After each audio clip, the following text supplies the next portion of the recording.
Welcome to another episode of Finding Love. And today we just kind of want to talk through all of the things that we've been seeing. We've been getting a lot of feedback from you guys, and we just appreciate you so much. But the comments, the DMs, the emails, they all are focusing on just relationships at every level. Like, how do you know? When do you know? It's different for everybody, but the signs are the signs. And core values are core values. Yeah. And what we're pulling on our past experiences, all of your feedback, all of the case studies and words of love and encouragement we are getting from you guys, but also we're getting a lot of Q&A, and we have to make it count for you guys, right? Absolutely. So we are making sure that every letter is read, every email is read, every DM is read, and we are taking our time together, using our brain trust so that we can deliver powerful, potent information for you and your relationships.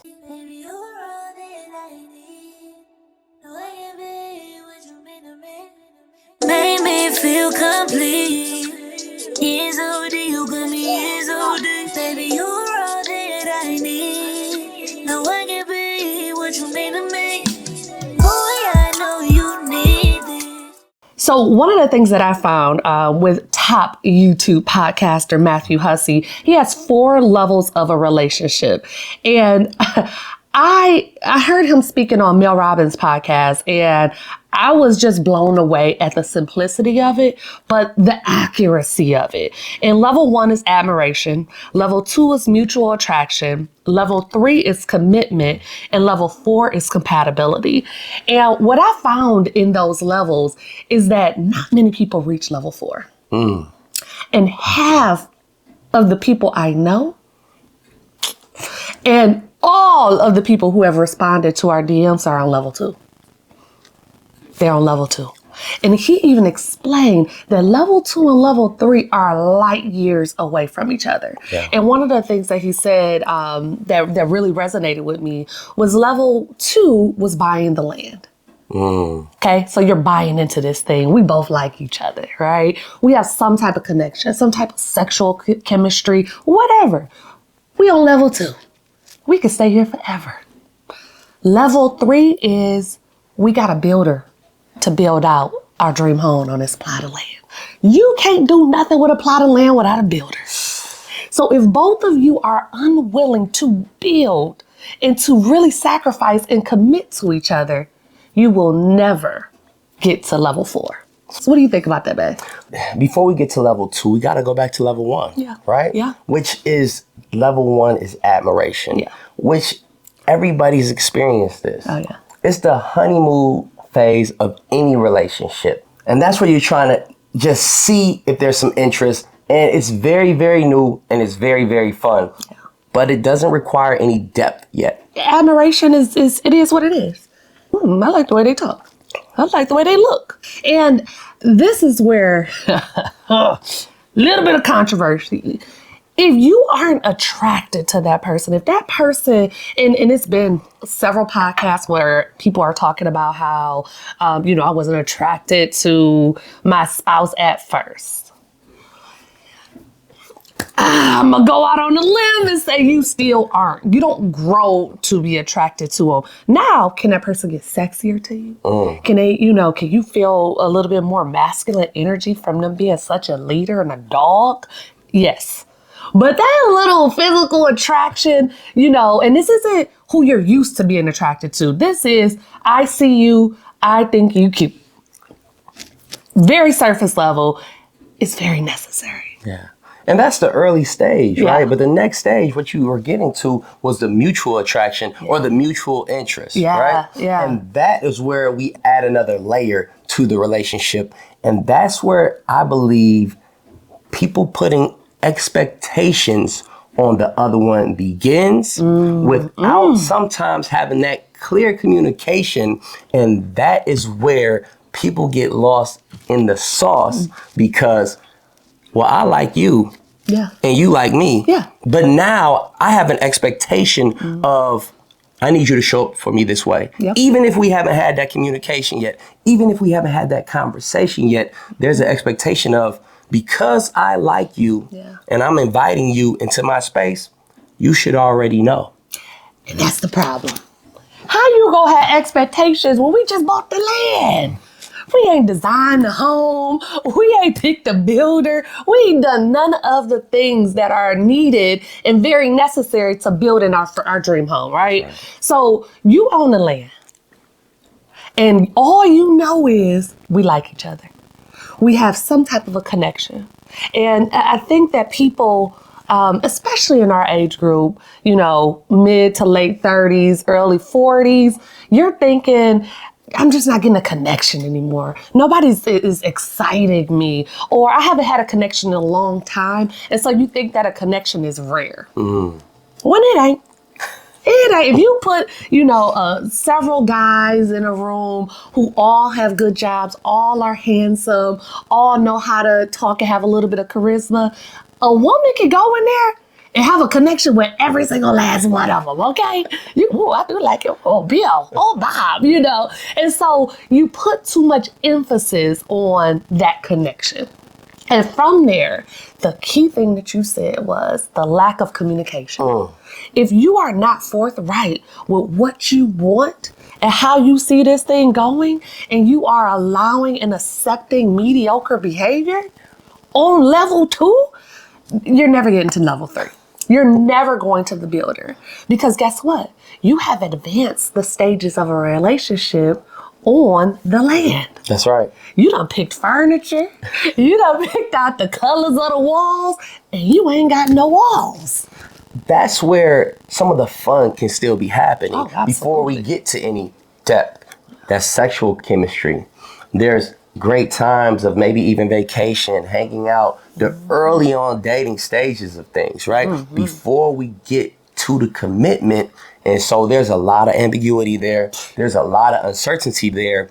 And there's a lot of past practices of other relationships, which we bring into our relationships, whether we do it on purpose or not. It happens because it has become a common practice. And so now, before we can get to that third level of commitment and start building the foundation together, we got to go through our past experiences, your past experiences, our expectations, and we got to find that past that attraction, that mutual attraction, we got to find if we can have a deeper connection so that we can begin that next level of commitment. Yes. And you need to think about that in terms of everything in your life. How are we going to parent together? What are the expectations of a husband and a wife? You know, if your career takes off, but mine doesn't, what does that look like? If the breadwinner changes in the situation, what does that look like? And a lot of times in a lot of relationships, especially after you've been together 30 years, that breadwinner situation go flip flop. Somebody gonna be unemployed sometimes. Somebody gonna be a millionaire one time. And you have to know what's going to be the operation. How do we work in this situation? Or a lot of times we talk about if you want kids or not, right? That's kind of a simple conversation. But you don't talk about how you gonna raise them. Because you don't talk about that. And the first time they snatch your baby up, hello, police, 911, because I did not agree to whooping. Okay, we're leaving that generational curse in the past. But we never talked about it. And I got whoopings and I turned out okay. Why is this a problem? And you're butting heads, you know, or it's just so many expectations in just regular life that are not communicated on that level 2. And they have to be. You just can't act like, you know, just because we like each other, that you're going to know how to fulfill me at every stage of my life. And I also like to add one little piece to it. I also believe that mutual attraction, that's the cool phase, right? That's when you're showing your best foot forward of being cute, cool, and she being cute. But if we're really gonna make the decision of taking us for a spin, and if we're using an old school term, a little bit of courtship, now we have to actually connect with our authentic selves. Man, and so many times people say it. They say, man, she got me losing myself, right? But I think that that's actually what you need. It's not you losing yourself. you're finally developing some level of comfort that you've never had before, where guess what? This is different. Yeah. This feels different. Yeah. And that should be a little bit of what women have all the time, intuition, that we should say, okay, this is not me losing myself. This is me maybe finding myself and maybe finding my person. Yeah. But guess what? That's just the first part. Because now, like what you said, we got to start having those conversations, right? Yeah. Even if they're uncomfortable, about can we work, right? Now that we are developing our foundation, we got to continue to get deeper, and we got to continue to pull back layers mutually, right? Absolutely. Layers for me and layers for you. Yeah. It even was a statistic I sent you. Who was it from? Look that up. Yeah. The doctors. I got you. But 69% of the problems in relationships, and these are from the researchers. What's her name, babe? Dr. John and Julie Goodman. Yeah. These doctors are like the top relationship researchers, and they found that 69% of most relational problems are unresolvable. And I was like, wait, the 80-20 rule. But when you break it down, it was all the little stuff. And it really got my mind going in so many different directions. It got me thinking about Dr. A.R. Bernard, our founding pastor's pastor. He said, so eloquently too, he said he got rid of the reasons that he loved his wife. He just does. Yeah. And that's when he transitioned into unconditional love, that's right? Yeah. And when you are married and you are committed to sticking this thing out, you're committed to legacy, you're committed to being one, operating as a unit under God, you are saying that I no longer need the checklist. The checklist is when you're dating. That's okay? Right. You write the pros and cons down. If the con list is full, you might need to back up. Yes. Maybe we need to pump our brakes. But when you're married, we are eliminating that. Yeah. You don't have to give me a reason to love you every day. Yeah. I don't have to have a checklist of, okay, am I happy today? That's on me. You know, did he do something with my love languages today? Come on, stop it. Yeah. And that is the point where people in relationships at the stage of marriage, talking to people that are dating and exchanging advice gets very temperamental to me, for lack of a better word, okay? There's no way we're on the same level. There's no way. If we have an issue, we have to work to solve that issue. If we're just dating, I need to weigh if this issue is too big. That's right. This might be bigger than me. You know, I have to weigh out if I want to continue life. That's right. With you. Yeah. I've committed to continuing life with you at this point. So there are no reasons. Yeah. So the compatibility and thinking about the unresolvable things, like, you know, like everybody got a hamper in their room. He got one in his closet. Every kid got one in their closet, and we got a laundry room. Why I'm picking up clothes from everywhere? Because the hampers are suggestive, okay? They're suggestive. And so just so I can move away from this, we're going to go back to those bars that are dropped by Dr. A.R. Bernard. And we're going to connect where we are at in marriage, where he is, and trying to get there from these 4 levels, okay? Yeah. He put it together so eloquently where that when you are in, let's say, even a deep relationship or early stages of marriage, there are reasons why you are married. There are reasons why you're in that relationship. Yeah. But guess what happens when there are reasons? When there are reasons, there are conditions, right? And what happens if those reasons are not met? Oh, it's over. Then I'm only loving you on a condition that if those reasons aren't met, then you're not fulfilling my condition, then guess where I can go? Out of the marriage. You can leave, right?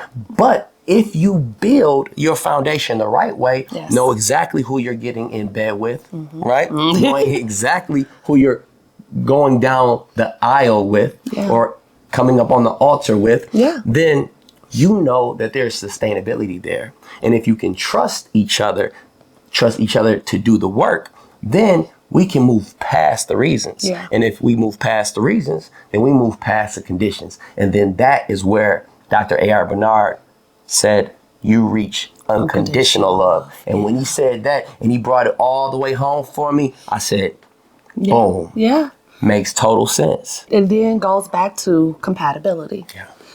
Us being compatible means that we're willing to sacrifice on those unresolvable issues, right? That's right. We're willing to build together for a mutual respect, understanding, loyalty, mission in life, right? We're willing to be one. Mm-hmm. And being one, there is no butting heads. That's right. We want head. That's right. So we just shaking around. But seriously, I think that when everything is an argument, everything is a battle, everything is you need to see it my way, or I'm doing all of the work and you ain't doing nothing, or I changed this and that and you still doing this and that. You negate everything that you're trying to get out of this relationship. Yeah. Instead, trying to see it on the other person's view, right? That's right. So if I'm saying, pick these clothes up, put them in the hamper, right? And I'm saying it, but you're not listening. I got to make sure that my clothes are in the hamper, right? My clothes can't be on the floor and I'm trying to nag you about putting yours in the hamper. I have to be consistent with that. Then I have to also make sure that I understand, okay, when are they not in the hamper? Was he rushing to get the kids dressed or get the kids to bed and he had to hurry up and take a quick shower, which is something that happens in our household a lot? Okay, all right, let me back it up. So it's no more of looking at he's not listening to me. It's more of looking at the core reason of it and then seeing if it's something I can live with. And it is, if we gotta talk about it, I'm gonna say it, but is it changing my life? Is it, ruining me and making me feel frustrated on a daily basis? No, it is not. Is it one of my core values and my husband has to put his clothes in the hamper? No, it is not. And a lot of times we harp on those things because we're trying to change the other person instead of changing our perspective about it. And that's where everything in a world of trouble just begins in relationships. Yeah, I think we lose that space of a few things. I think we lose reciprocity, we lose grace, and then that opens the door for uncommunicated expectations, right? And I think that's why we find the most committed relationships, marriages, emptying out at a 50% clip. And it's because of allowing all of these things to build up. But even going back, a lot of the time, I think it goes back to the levels of the relationship where people make the wrong decision initially. And they make the wrong decision because they do not communicate on a level that is finding your person, finding your compatible spouse, and being able to say, hey, is our character aligned? Do we have common values and beliefs, right? And I'm going to go a little bit deeper because this just hit my heart. I think what also happens sometimes is that when people do find that person that they start aligning with, it gets a little scary. It gets a little scary. Speak to us. And it can fall. And guess what? Sometimes that can cause a fallout. And then what happens with the fallout? It's a fall back. Yeah. We go and we fall back to a person that we're way more comfortable with emotionally than the one that's making us lose ourselves, but it's really just our authentic selves coming through. And it's you combining. Yeah. We are becoming one. This is a learning experience. This is a bumps in the road, valleys, and all that, okay? It's everything. It's the learning process of learning a new language. That's right. You just put some Japanese letters in front of me and I'm going to say, and that's what we're doing. Yeah. We are creating our own DNA of what the Hendrix household looks like on a regular basis, right? And so it's not easy. It's not something that's just like, oh, I totally know how to get in somebody's life and live life with them. That's right. Okay, Yeah, all right. I see what you're about to do. You're going to be in the comments because I got you. I'll tell you how to get past that bump. But seriously, I mean, I think that the more you get away from who you thought you were and who you, as a big-aged adult, think that you're supposed to be, is scary. And it gives you, it humbles you. That's right. In a way that we ain't ready for. That's right. You know, so having to lose self in order to become one is essential in relationships. Yeah. And going back to what you said about the initial engagement, too often we are too ready to be in a partnership, right? Women, especially Black women, we have been told that no matter if we got the best corporate job or make the most money in business, or if we have the most degrees, we are not truly successful if we don't have a husband and a family. Battling that alone is a huge feat. So for a woman, a Black woman, to say, I don't want kids, or I love my career and I would rather focus on that than a man, is like blasphemous. Right. It's like, who does this chick think she is? But I think that's a woman who knows herself, right? Right. And I think that because of that, we're so eager to be married, to start families, that we stop looking at a lot of red flags. Yeah. You hear things like, pick your battles. Right? Or you hear us talking about don't be adding up the reasons and all of this stuff.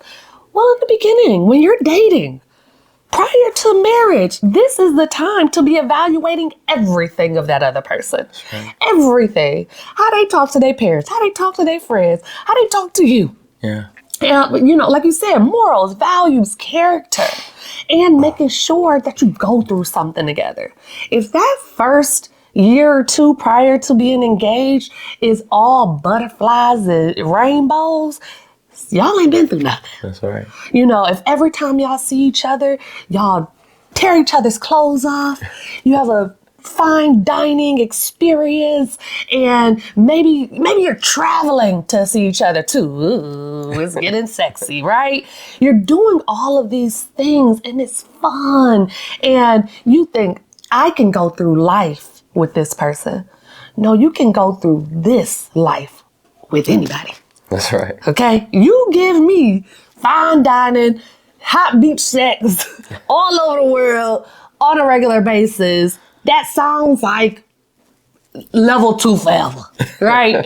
But you have to go through some things together. And unfortunately, sometimes that happens in marriage. Yeah. Sometimes you do bypass that part, and now you're going through things in marriage. And you're still thinking like that person who was dating. You're still thinking, oh, maybe I made a mistake. Or maybe I'm supposed to be with a different person. Or oh, maybe, you know, this isn't who I thought he was or who I thought she was. And I urge you from the bottom of my heart, married people, to not look at what somebody else could do in your life, right? Because everybody can sit down and say, well, if I was with somebody that tall, maybe we had taller kids. Or if I was with somebody with that much money, I'd be so happy. Yeah, okay. Yeah. Maybe not. And then also just thinking about who you are and who gonna want you where you are, right? Because you're somebody who runs. You're somebody who, you know, if it gets hard, you dip. You're somebody who can't really stay in a commitment because you can't face the fact that you made the wrong decision.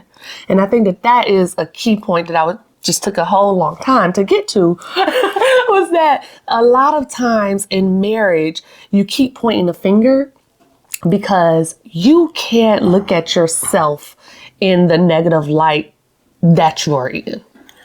You made the wrong decision on the front end. You got married for the wrong reasons. You jumped into this thing, you know, not thinking it through all the way. And to take that responsibility on your shoulders and then have the courage to end it too, too much. It's too much of a burden. It's too much. So you. I can't stand you. You can't, right? You did. And it's not fair. It's not fair to the other person to diminish who they are and who they have been to you up until this point, to just kill them with all of this negativity about who they aren't to you, instead of facing the fact of who you aren't to them. Yeah. And I think that speaks to why it is so important to make sure that the person that you are choosing to marry, you understand this is going to be the person you're going to spend the rest of your life with. And that's why the person that you might just be mostly emotional comfortable with, that might feel like the safe space at the time, but is that the one that you are going to be willing to fight for? Okay. What is extremely important, what everybody must understand, and what I must convey to any and everybody who is looking to be in a long-term relationship, is that you have to want that person so bad, and you have to be willing to fight for that person, because I'm telling you, I promise, I done checked my sources, I done checked OGs, and I done checked other marriages, and I done checked all around. The source remains the same, that challenging times will come. If you don't want that person like that, and you're not willing to fight for them, then guess what? How will you be able to sustain? And that's why I say that these marriages are ending at a 50% clip. Yeah. But I think a lot of it is because of the people that made the wrong choice in the beginning. Yes. Because after we make the choice of who we're willing to fight for, right? Yeah. Who you're willing to be with long term, now, guess what? Now we're building confidence together. Now I'm willing to fight for you. And does that get you through a successful marriage? Not necessarily get you through a successful marriage, but you are way more equipped because the person that you're standing shoulder to shoulder with, guess what? I wanted this person then, and I want this person still. And so I'm willing to do whatever it takes to make sure that this person is good. But guess what? I also have built the trust that they're willing to do whatever it takes to make sure I'm good. Yes. That's huge. Yeah. Because how can I give my all, check myself, look myself in the mirror, do all of the things, and I don't even think that you would do that for me? It's so much easier to do it when you know that they're doing the work too. That's right. You know, so that's it right there. And I know you typically have the story time, but I'm gonna have a little story time here. And this is something that I probably wasn't prepared for, but guess what? Because I wanted my wife, I was able to sustain through it. And it made me think of it because recently somebody asked me, Stephen, I need some advice. I feel like in my marriage, I cannot get it right. I'm trying this, I'm trying that. I'm feeling like my wife is not acknowledging me. She's not appreciating me. I feel like I can't do right by her. Okay. What I also understood was that his wife also had a new baby. And so in that moment, I was kind of recalling on my experience. And in that, it was refreshing in my mind how I was able to show up for my wife without necessarily having her be at her best, right? And so I just shared with him, I said, when my wife, well, no, I didn't say my wife, when Jenni had Cass, man, it was a difficult time for us because my wife was going through a postpartum phase, which she had never experienced it. And I had came to a moment where I was feeling exactly the same way he felt. I wasn't feeling appreciated. I wasn't feeling like, hey, I'm also a new dad. I wasn't feeling these things, right? But just as society tells us a lot of times, guess what, man? You can't speak on that. But even though I felt that way, because I wanted her then, I want her now, I said, what do I need to do to put the family on my shoulders and show up for her? And I made the decision that no matter what, I need to show up day after day and give my absolute best No matter what she says, no matter what she does, and no matter how she look at me, okay? I need to show up and I need to show out and I need to lead her to where I know she can be. Yeah. And he was like, wow, brother, because sometimes from the people from the outside looking in, they only see the flowers and the smiles and the champagne and the spotlight. Yeah. But in that moment, me sharing a challenging time with him also made me remember that I felt like him. That's good. But guess what happened? Through her season, through months and months and months, I was patient with her. And she, How many months you gonna say? months and months and months, I was patient with her. And guess what? She came up and out of it. And I said, there she go. And honestly, it's a lot of, I didn't know how to tell you that I appreciated you. And I wasn't ready for the conversation for you to show me how to tell you, right?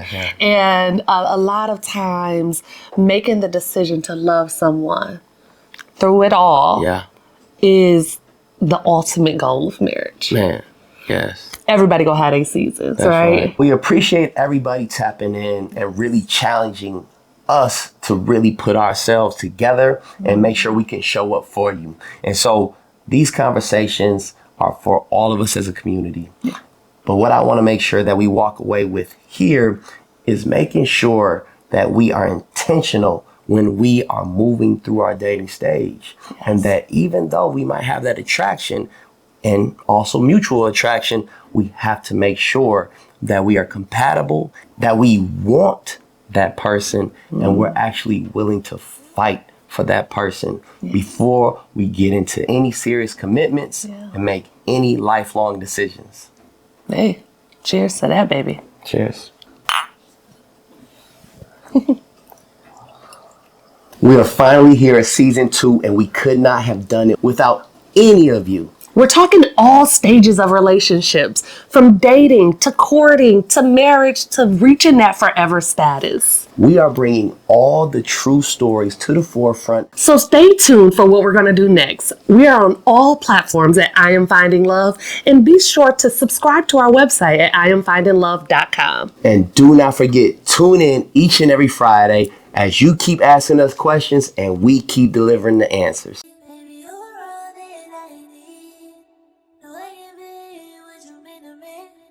Make me feel complete. It's OD, you got me.